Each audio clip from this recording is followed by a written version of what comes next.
It's official. The U.S. has announced there's going to be a sovereign wealth fund. And of course, Bitcoin supporters are trying to figure out, is this going to be the vehicle where the government starts to accumulate Bitcoin? And I know people like Senator Lummis are obviously creating that hopium narrative. I know that there's other Bitcoin influencers that, of course, are just cheering all of this statist crap to no end. Um, but in all fairness, when I listen back to that 3-minute clip of Scott Bessent, Howard Lutnick, and President Trump making the announcement, I got to tell you, I don't think Bitcoin is going to be a part of this. And I actually think it's just going to be a bunch of equities. Buy 2 billion COVID vaccines, maybe we should have some warrants and some equity in these companies and have that grow for the help of the American people. So I bring all these things together. I think Scott and I will create an amazing sovereign wealth fund for you, sir. So other countries have sovereign wealth funds, and they're much smaller countries, and they're not the United States. We have tremendous potential in this country, tremendous. You're seeing that, what's happened just in a short period of time. This comment from Scott Bessent actually stood out to me the most, because he said that essentially he's aiming to monetize the asset side of the U.S. balance sheet and put the assets to work. Now, the U.S. government doesn't actually own any Bitcoin. I mean, yes, I know that people can make the argument that the Bitcoin that they have seized is their Bitcoin, but that Bitcoin they are under obligation to sell off and to auction. So the reality is the government doesn't actually own any Bitcoin, so it's not part of the assets that they're going to put to work, or at least I don't see it as part of the assets that they're going to put to work. Another comment that I found very telling again was the example that Howard Lutnick gave when he explained essentially how the government could profit from holding shares of pharmaceutical companies that issue vaccines. That is some dystopian, creepy stuff. I tried not to think about it in a negative way. Unfortunately, I'm a human that experienced COVID. So I don't mean that I got sick with COVID. I mean that I experienced the whole entire psychotic dream that we all went through during COVID. So I don't think for a second that this is dystopian. And it's kind of creepy, right? Because we talk about incentives. So you've got a government that has a major stake in a pharmaceutical company. And so in other words, there is an incentive, I know it sounds crazy, to cause a problem, right? And then to then offer the solution. And the government will benefit from that solution, of course, because they hold shares in the company. Yeah, it's pretty dystopian and it's pretty grim. Unfortunately, this is part of what people do. This is part of what corporations do. I understand that it's not, some evil person twirling their mustache and stuff like that, but unfortunately, none of us are better than our incentives. The other piece that I think is important is the fact that all of our monetary systems spawn from debt, meaning that there is an initial lender, right? So in other words, the entire economy exists because of this initial lend. All right. And as a result, if you can extrapolate from that, then you realize that if that debt is paid back, then all of the economic activity of that particular country ceases to exist. So that which obviously is like, what? What are you talking about? Well, yeah. So if all the money, right, that was created is paid back, there is no money in the system. It really is that simple. So interestingly enough, I don't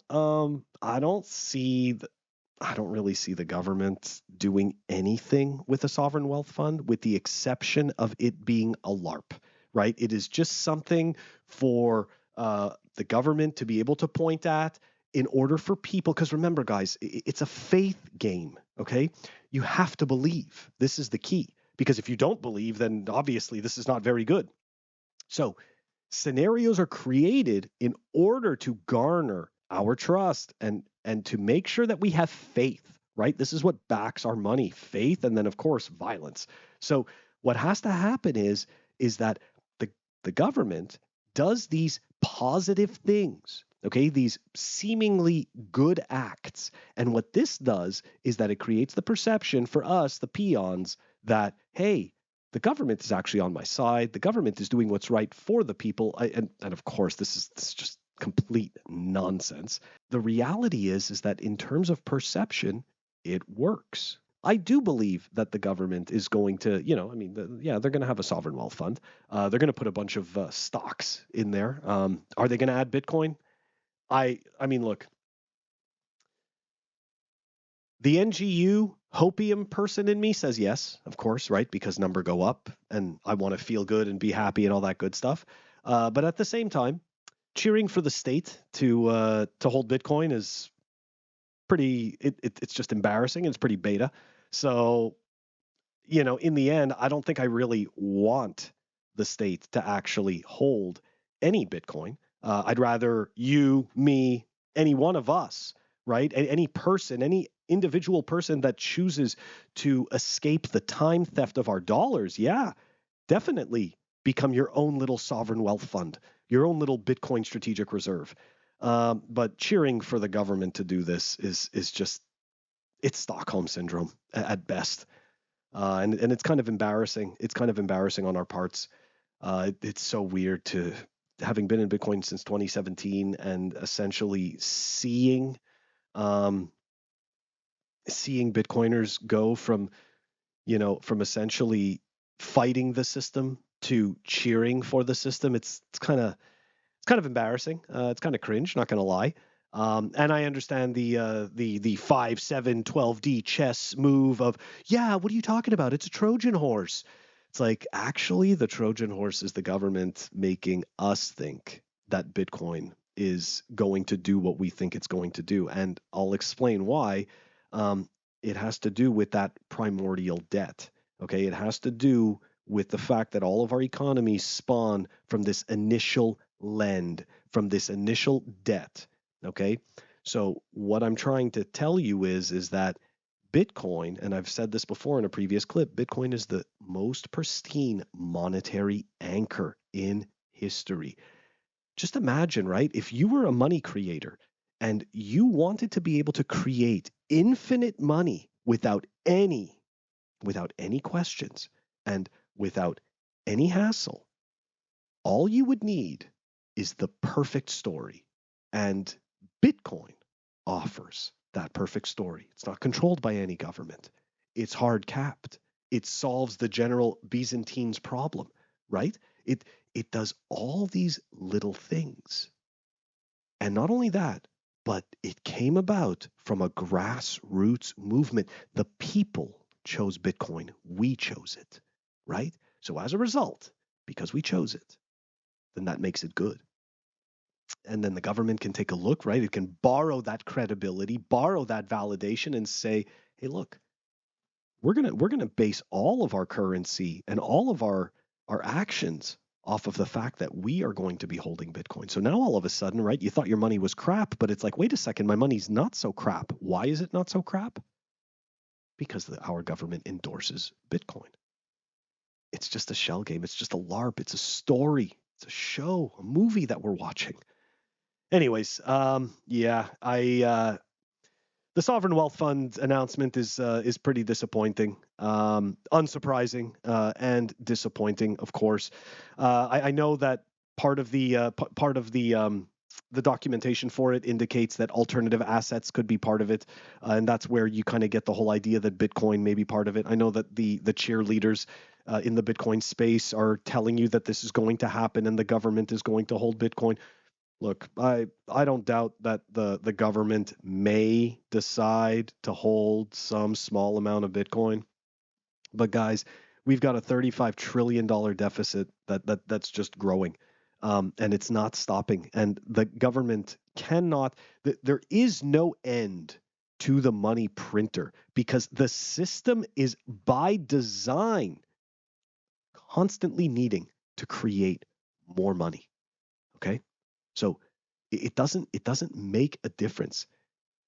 We probably should be cheering that the government would be paying back its debt instead of, in my eyes, essentially just making corporations a little bit more part of a government arm, right? Because that's really what I see with the sovereign wealth fund, is that all of a sudden it's this idea of the whole public-private, private-public partnership type of thing, which again on its face is not bad, but I go back to the incentives, right? I go back to that strange example that Howard Lutniks gave about the vaccines.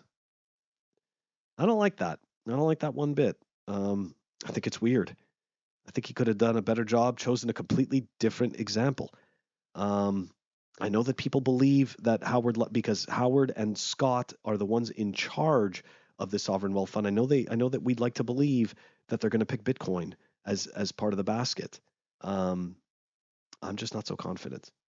Anyways, guys, I think this sovereign wealth fund announcement was kind of a giant letdown, kind of a giant nothing burger as well. I think that people's excitement and exuberance over this quote unquote Bitcoin president should be toned down a little bit, because let's be honest, right? 2 weeks before Donald Trump was announced president, all we saw was a whole bunch of shitcoining, and we saw shitcoining on the day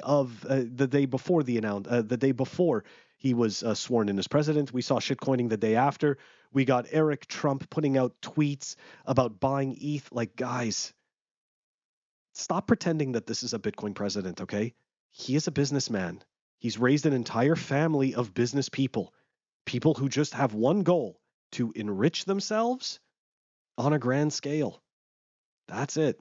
Now, I'm not saying that that's good or bad. I'm just saying this is what these people want. It is a disservice for each of us as individuals to believe that any of these people are looking out for our best interests, for your best interests, for my best interests. Okay, the only person that is really going to do that is you. You're going to look out for your best interests. Anyways, guys, that's all I wanted to talk about today. I'll catch you on the next one.